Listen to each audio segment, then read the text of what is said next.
Hello students, good afternoon to all and welcome back to daily newspaper analysis of 8th of April. So here today we shall be discussing 5 important topics from various newspapers. Actually in today's The Hindu newspaper, we don't have much topics related to exam. So that's why I have used topics from various other sources. Okay, hi, good afternoon. Hi, Krishna, good afternoon, good afternoon. So these are the 5 topics for today.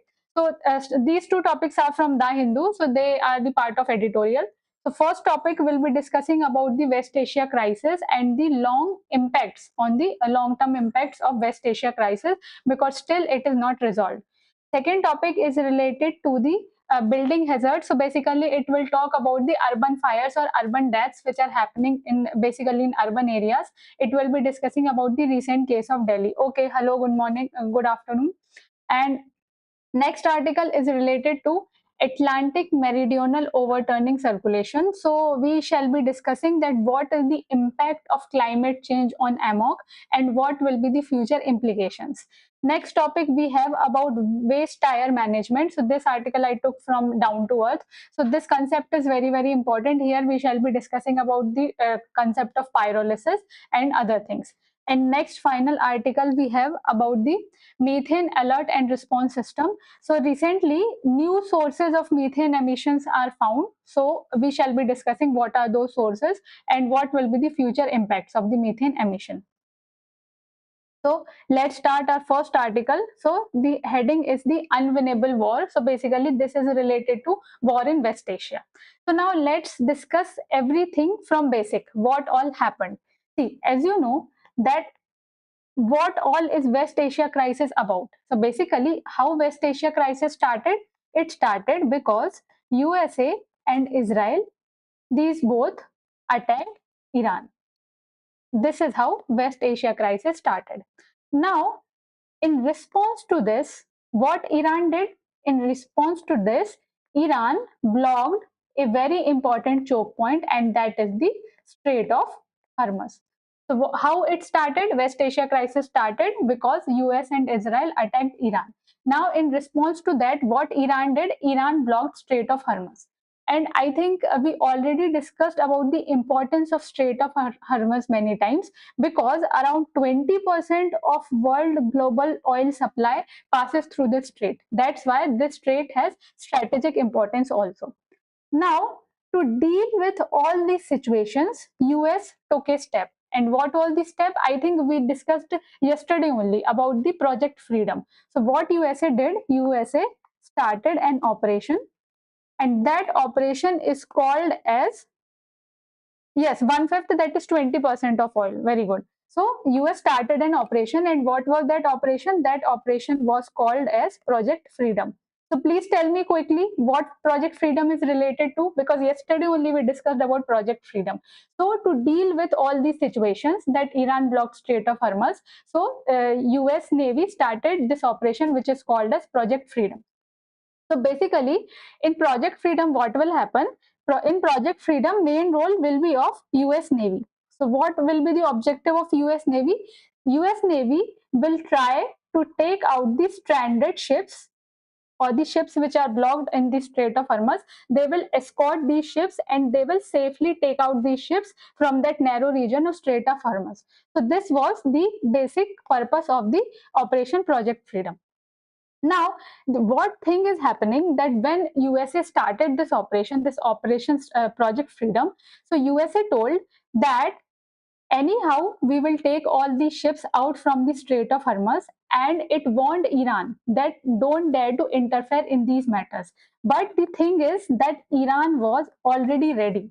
Means Iran was ready to interfere and Iran was ready to face the consequences. Because even after warning by US and even after launching Project Freedom, what Iran did? Iran attacked the ships of USA.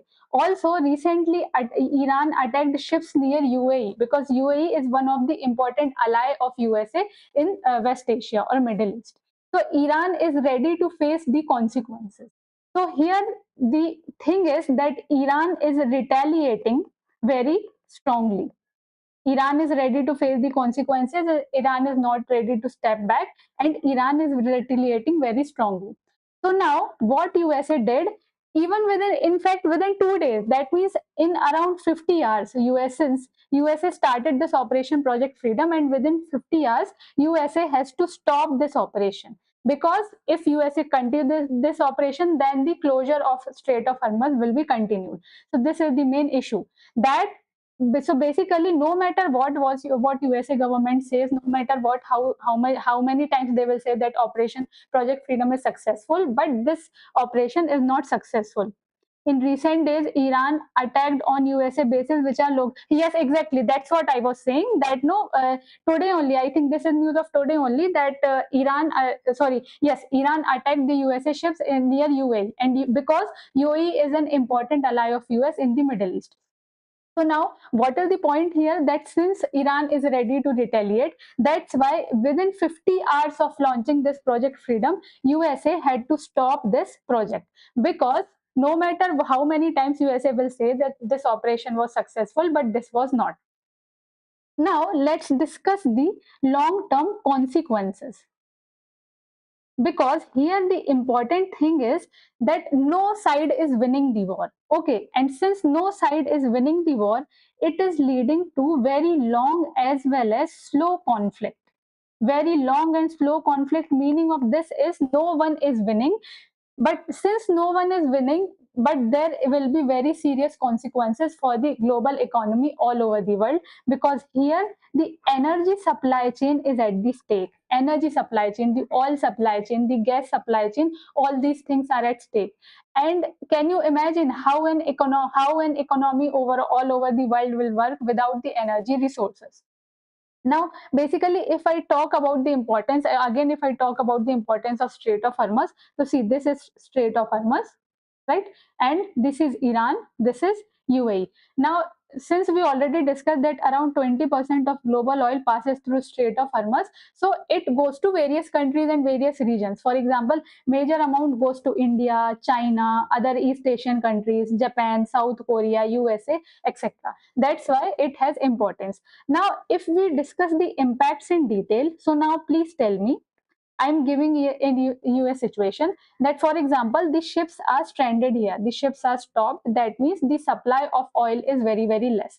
Now, if the supply of oil is very less, then as a consequence, the price of oil will rise, right? If the price of oil will rise, then the price of transportation will rise, right? So this pen or any fruit which I am having in my hand, the price of every such thing will rise, and hence it will lead to inflation. Because anything which you are purchasing, it needs transportation, right? So no matter what will happen, but if the supply of oil reduces, price will increase, and hence overall inflation will increase. Now, if I talk the other broader impact on the economy, so as you know that various industries in India depends on the raw material, and that raw material is also imported. So if crude oil is becoming no if crude oil is becoming expensive, then overall cost of imports will also increase, and hence overall industries will also suffer in various developing countries, for example India. Yes, very good. UAE announced to left OPEC and OPEC plus also. Okay, very good. Okay, so I think these are the basic issues which were important in the article. So here, what is the solution? What solution which the article is suggesting? Solution is that USA must be ready to negotiate with Iran, because this long war, this long and slow conflict, which is not leading to any result, where no particular country or party is winning. This long and slow conflict will be having severe consequences over all the economies, especially on the developing as well as underdeveloped countries.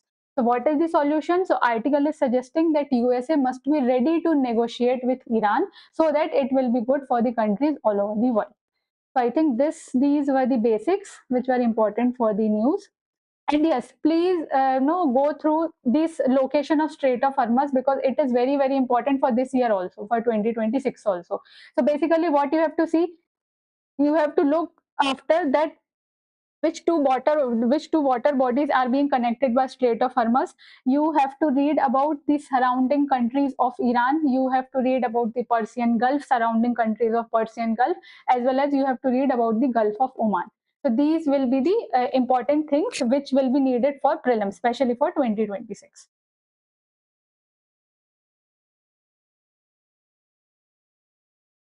Okay.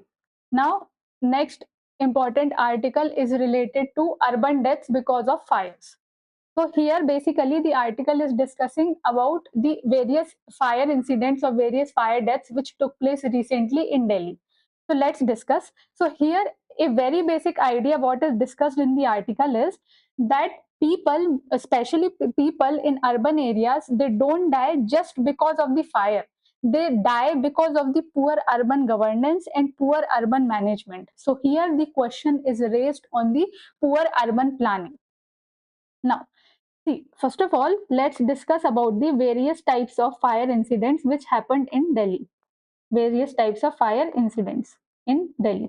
So here, basically, we shall be discussing about the reasons. What were the reasons of those two, three fire incidents? Fire Safety Day, April 14, Fire Safety Week. Okay, very good. Okay, so first of all, we shall be discussing about one of the recent incident which took place in the Shahdara region in Delhi. In the Shahdara region. So what was the reason for the death of people in no in the Shahdara area? The reason was when the fire broke out in this region. So the people tried to escape, but they could not escape because the doors used the electronic locks. Doors use the electronic locks, and since the no the elect all the electricity system failed, so electronic locks also failed and people could not escape, and since they could not escape and there was no other fire escape facility, hence the people died. So here what was the reason? Here the reason was that escape facilities were not good and there was failure of electronic locks. Second incident which also took place recently in Delhi, second incident was that in that incident the firefighters or the firefighting vehicle, they reached on time, but the problem was they did not have the required equipments to deal with the fire. Like for example, these firefighters use the hydraulic cranes to reach to a particular height, so their hydraulic cranes malfunctioned, so hydraulic cylinders they malfunctioned, that's why they could not save the life. And third incident also which took place in Delhi, the reason was the fire engines or the firefighters could not reach to that area because the lanes were too narrow. So this raises a question on the poor urban planning. So what was the reason? Poor urban planning. So recently, many fire deaths took place in Delhi, and these were the main reasons. But here, apart from that, very important reason is the electrical overload. And this issue of electrical overload you can easily see in many areas in urban region. So why I'm talking about electrical overload? See, what happens if we talk about summer. So during summer seasons, you use no simultaneously many houses will use fans, ACs, coolers, right? So like ACs, coolers, many houses will use these devices simultaneously. And now if these devices are used simultaneously, then it will put a lot of load on the electrical system. And if load is increased, heating will increase and it will lead to overloading of the system. Now, normally there is a concept which we call as circuit breakers. Circuit breakers. So what is the purpose of circuit breakers? Whenever the load on the electrical wirings increase, so this circuit breaker will cut the power. So if power is cut, no heating will be there, no overloading will be there, and no system will fail. But normally, what happens in Indian households that all these things are bypassed because generally people want that no every time all the appliances must work together. They don't want any power cut because circuit breaker is an important part of the electrical safety. But mostly in Indian houses, we bypass all these kind of safety. So now article is suggesting a solution. Article is saying that nowadays government usually talk about the high tech solutions that we will use robots for this thing, we will use drones for this thing. Article is saying instead of focusing on these high tech technologies like drones or robots, you must you must first fix the very basic issues. What are those very basic issues? First of all, you must focus on the urban planning. Urban planning, that means the lanes must be broad enough so that fire safety equipments or the fire engine can reach there. Second thing is, you have to ensure the electrical safety. Electrical safety is required. And one more thing, that during summer when the load on the electrical wirings increase, the problem here is with the capacity of electrical wirings, because if your electrical wirings have the much capacity to deal with that load, then overheating or melting may not happen. But at present, all the mostly electrical wirings in India are not made for that much capacity, and during summer the load increases suddenly. So that's why all these things happen. That's why you need to focus on the electrical safety also. And next, you have to focus on the, you know what you can say about the fire safety training also. That means fire safety personnel must also be well trained. So all these things you have to focus, then only you can ensure that no fire death happen in urban regions, especially as we discussed about the regions in Delhi. Okay, so I think these were the basic issues for today. Now, a very important article from Indian Express, and this article is related to AMOC. So that is Atlantic Meridional Overturning Circulation. So here we shall be discussing the basic concept of AMOC. First, that what is AMOC and how AMOC is weakening because of the climate change. Okay, so I think first of all, let's discuss the basic concept of AMOC. See what happens in AMOC. First of all, what will happen? See, this is equator. Equator is somewhere here. So what will happen in AMOC? First of all, the warm and salty water. Warm and salty water. This warm and salty water will move from equator to the northern part. That means the region of United Kingdom, region of Greenland. I think I will change the color first. I think this will be okay. Okay. So here, first I am talking about this is equator. So what will happen? The warm and salty water near the equator, this warm and salty water will try to move towards north, that is near the region of Greenland as well as United Kingdom. Now, why warm and salty water is moving towards north?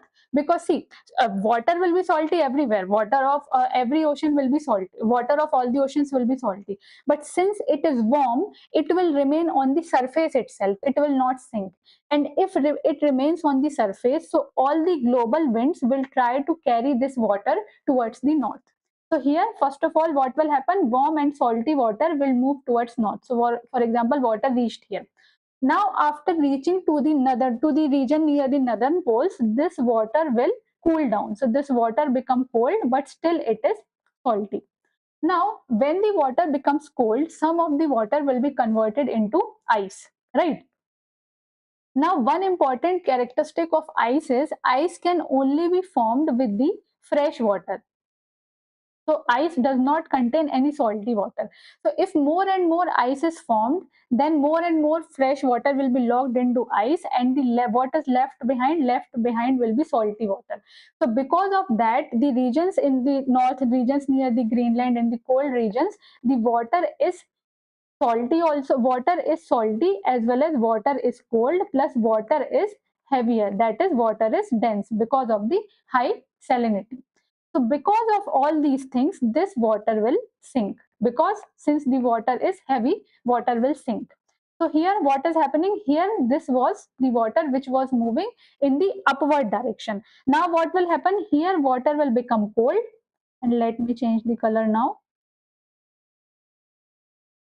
Okay, here water will become cold and this water will sink. So this part is the underwater, what we are talking about. So here water will sink, here it will sink, and somewhere here water will rise again. Now, why water is able to rise again?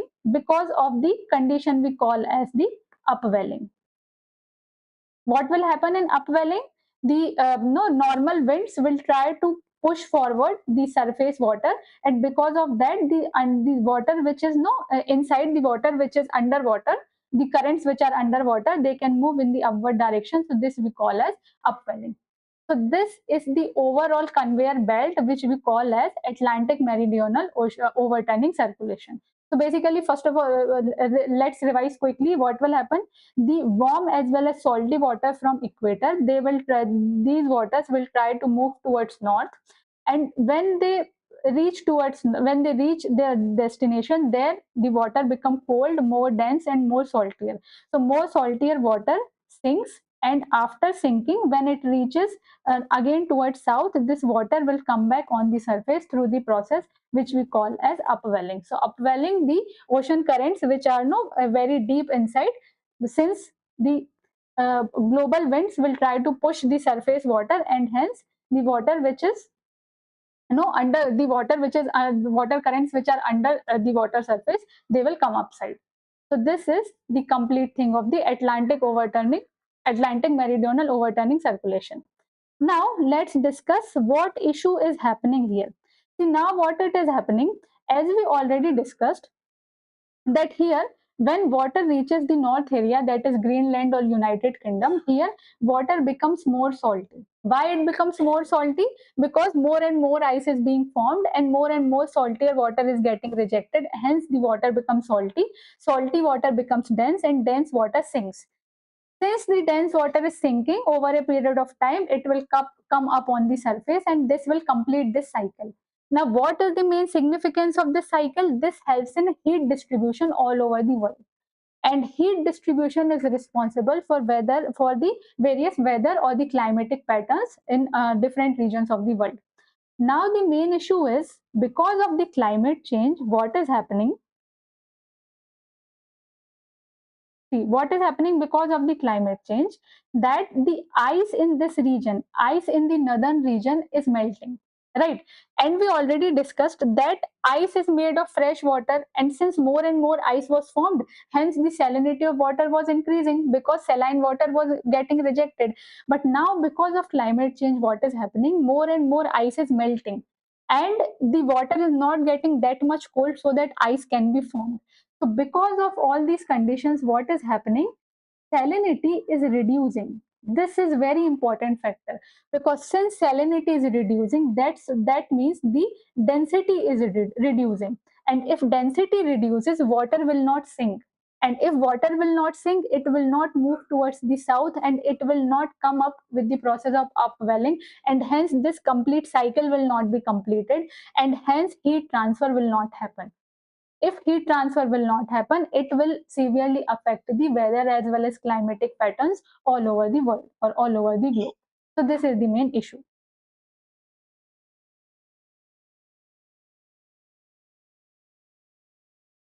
Okay, now let's discuss what all things the article is discussing. So here, scientists warn that Atlantic meridional overturning circulation may weaken by almost 59% by 2100 because of the climate change. And we already discussed that how it is weakening, because basically it is affecting the sinking thing, the salinity or the density of the waters which are reaching towards north. And we already discussed about AMOC, the significance. So what is AMOC? It is major oceanic circulation system, which is in the Atlantic Ocean. So basically, it transports heat, salt, nutrients all across the globe. Heat we already discussed from equator to the north. Salt we already discussed because of the salinity it sinks. And nutrients we talk. So when during the process of upwelling, all the important nutrients which are at the seabed, they come at the surface. So basically, it works like the global ocean conveyor belt. Now, what is the main cause of slowdown? So we already discussed about the global warming. Because of the global warming, Arctic ice is melting, and because of ice melting, more and more fresh water is entering the North Atlantic. Now, here I think we already discussed this. Now, what will happen? What will be the consequences of this slowing amok? First consequence will be the stronger or unpredictable El Nino. See, El Nino, what is El Nino? Basically, in El Nino, the warm air rises from warm West Pacific pool. The air will move here, and basically air will descend near the regions of South America. Right? This is the region of South America. This is Australia. So what happens in El Nino? What happens in normal condition? Here warm air will rise. Here warm air will descend, and this is the normal vocal cell. In El Nino, this thing gets reversed. sorry, in El Nino, this thing get reversed or this thing get weakened. Now article is saying that since the heat transfer will not be proper because of the weakening of amok, so this warm west Pacific pool will also weaken, and this weakening can result into the stronger or the unpredictable El Nino. And you very well know that if El Nino is unpredictable or if El Nino is stronger, it can severely affect the monsoon in India. And if monsoon in India is affected, it will severely affect the floods as well as droughts in India, as well as the complete agricultural system. So these are the important things. Now quickly discuss about the impacts in detail. So first of all, it will lead to weakening of monsoon in India. Why weakening of monsoon? Because if amok is weakening, weakening of amok will lead to the what you can say, the stronger El Nino, stronger El Nino. And if El Nino is strong, then monsoon will be. If El Nino is very strong, then either no monsoon will happen, or monsoon will be very weak in India, and hence less rains in India. Second thing, stronger El Nino we already discussed, and why El Nino will be stronger? Because it will disrupt the warm West Pacific pool in the warm West Pacific pool. So here El Nino can become stronger also, and it can become irregular also. Next, about the agricultural crisis. So basically everything is related to monsoon, or everything is related to rainfall only. After that we have food security. So if we have agricultural crisis, hence we will be having the food security crisis. And last we have the water stress. So less monsoon, less rainfall. If we have less rainfall, then we have less groundwater as well as less water in the reservoirs. So these were the overall impacts of the weakening of Atlantic meridional overturning circulation. So here for prelims, the concept of amok is very important, and for mains, each and every impact is very important.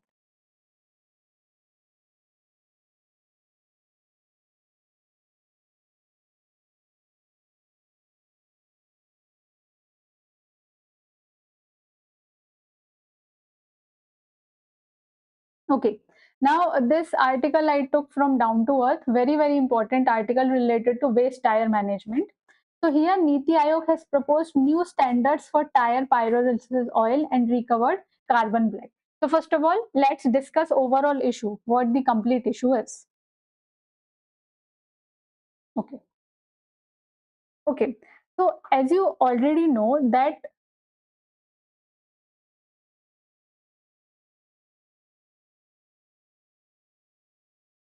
okay. So yes.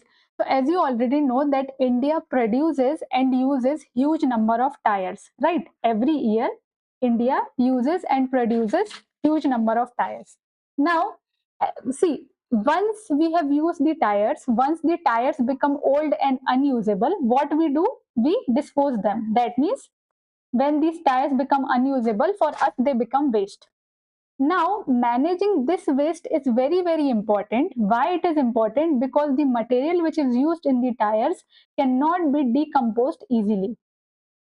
What is the main issue? When the tires become waste for us, we discard them. But problem here is this discarded waste management is very difficult, because the material which is used in the tires cannot be decomposed easily. Plus, it can cause pollution also. Are you getting the point?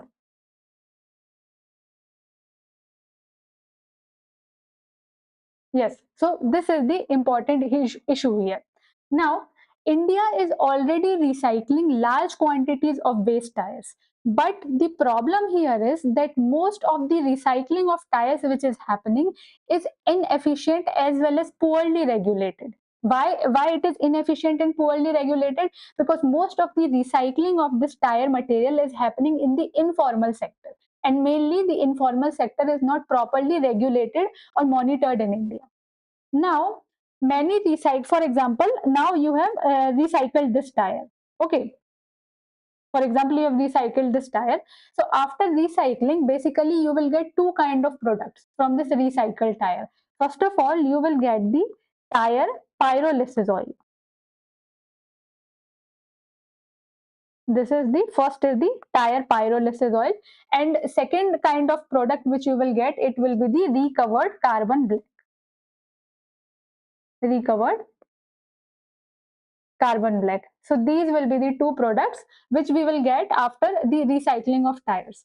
But the problem here is that these products, since these products do not have proper quality standards, so industries do not use them because these products can be used in the energy generation, but since they are not, no, they are not of very good quality standards, industries do not use them, and since industries don't use them, they don't have much market value. Now, to improve the market value of all these products so that industries can use them and encourage the concept of circular economy and reduce the amount of waste, Niti Aayog has recently proposed the new reforms. What are those new reforms? New reforms like, first of all, you have to focus on the quality standards of these products so that industries can use them. Second, you have to focus on the traceability because, as we have already discussed, that their recycling is mainly focused on, mainly based in the informal sectors. So you cannot easily trace them, that whether recycling is happening in a good way or not. So here Niti Aayog is planning to trace these products using the HSN code. So using HSN code, you can easily trace the products and you can easily focus on the taxation. So Niti Aayog is also focusing on reducing GST, because what is the purpose to reduce GST? So as to encourage more and more recycling of the tire products. And another important proposal is to make the pyrolysis units follow the strict environmental rules. Now, what is pyrolysis? Pyrolysis means heating any product or burning any product in the absence of oxygen. So pyrolysis is one of the method of waste management, but disadvantage of this method is it produces a lot of pollution. So basically the article is focusing on pyrolysis, that to treat the waste which is generated from the tires, we use the process of pyrolysis. But pyrolysis units must follow the strict environmental rules. Then only we can allow this pyrolysis to happen. So here, what is the main goal? The main goal is to create a proper circular economy. What is circular economy? Circular economy means where product is used, reused, so that no waste is generated. So here the main purpose of Niti Aayog is to promote the concept of circular economy. So here goal is to promote the circular economy where the waste tires are treated as the valuable resources and they are used efficiently. So in that way, this tire pyrolysis oil, this recovered carbon black can be actually used as a fuel by the industries. Now quickly, let's discuss about the pyrolysis. So I have already discussed that pyrolysis is the process of heating waste tires at high temperature without oxygen. So please focus on this thing. Pyrolysis, that means heating the waste, but it will be without oxygen. So what will be the products of pyrolysis? Two products we already discussed. First is the oil, second is the carbon black, and third we have gas. So if we talk about the products, so basically article is talking about two products, right? So first is the tire pyrolysis oil and second is the recovered carbon black.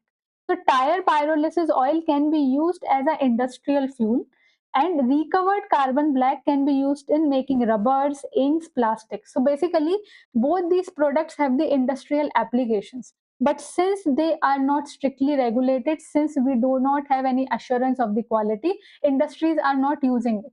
That's why Niti Aayog is planning to improve their quality, improve their traceability, so that the industries will use more and more of these products and it will ensure the proper circular economy. Okay, so this was the topic. Okay.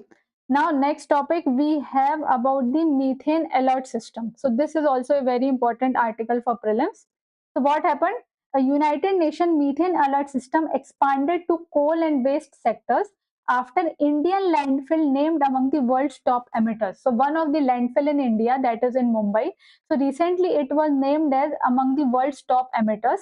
That's why this methane alert system was expanded to the landfills also. So let's understand the complete issue. So see, as you know that methane, just a second. Yes. So methane. Okay, basically this topic is on methane emissions. So see, as you know that methane is very powerful greenhouse gas, right? And why it is very powerful greenhouse gas? Because it leads to global warming. So basically, this is more powerful than carbon dioxide also. So methane is very powerful greenhouse gas because it causes global warming. Now, if we talk about the sources of the methane emission, so it can be released from various kind of activities. For example, oil production, gas production, coal mining, etc., etc. So to deal with or to track these methane emissions, United Nations has created a system, and that system is called Methane Alert and Response System. So basically, in short, we call Methane Alert and Response System, that is MARS. So why the system was created? It was created by United Nations to identify large methane leakages which are happening in the world using the satellites. So this was the basic objective of Mars. Now, this system checks the Earth from the space. So from space, all the satellites will monitor the Earth and it will identify the super emitters of methane. So this was the main goal of these satellites which are under Mars system. And these are the places which release very high amounts of methane. Now, until now, the system mainly focused on the oil or gas facilities because until now it was thought that more methane emission comes from oil and gas facilities. But according to new studies, coal mines and waste dumps are also major sources of methane emission because earlier not much focus was not on the waste management facilities. But now coal mines and waste dumps are also major methane sources. So because of that, United Nations has expanded this system to monitor these sectors too. Now, what was the recent finding? According to recent finding, the Kanjurmarg landfill, this landfill is in Mumbai.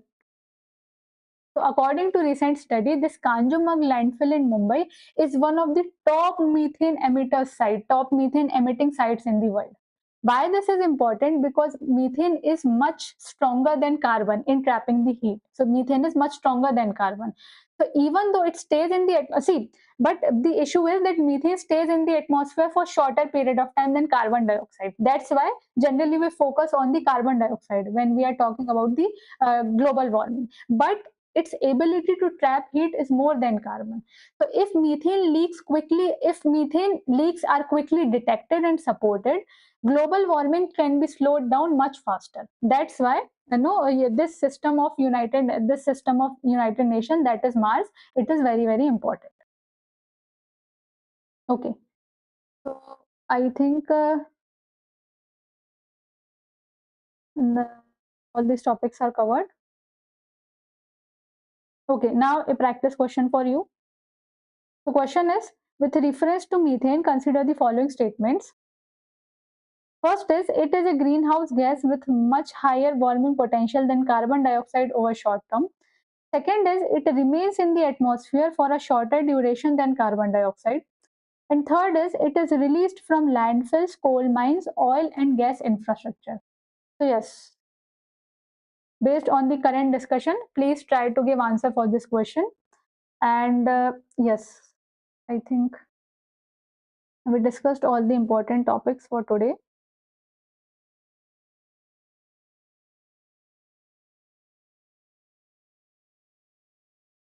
Okay, so I think that's all from my side for today. Thank you and have a nice day. Okay, so one student has given answer as C. C, that means all the three. Okay, so yes, basically all the three are correct. Okay, okay, very good, very good.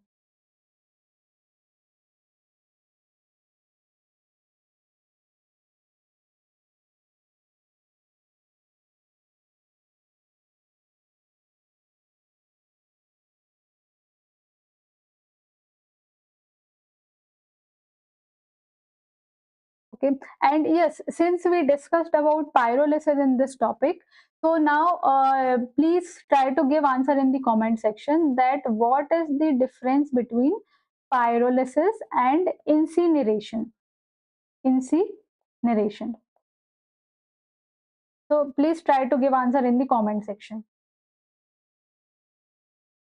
And second thing, what is the difference between pyrolysis and plasma gasification? because all these words are related to waste management only. So you must have a basic idea that you must have a basic idea about all these terms. So try to give answer in the comment section that what is the difference between pyrolysis and incineration, and what is the difference between pyrolysis as well as plasma gasification, and then answer of this practice question. Okay, now I think now we are done. Okay, so thank you and have a nice day.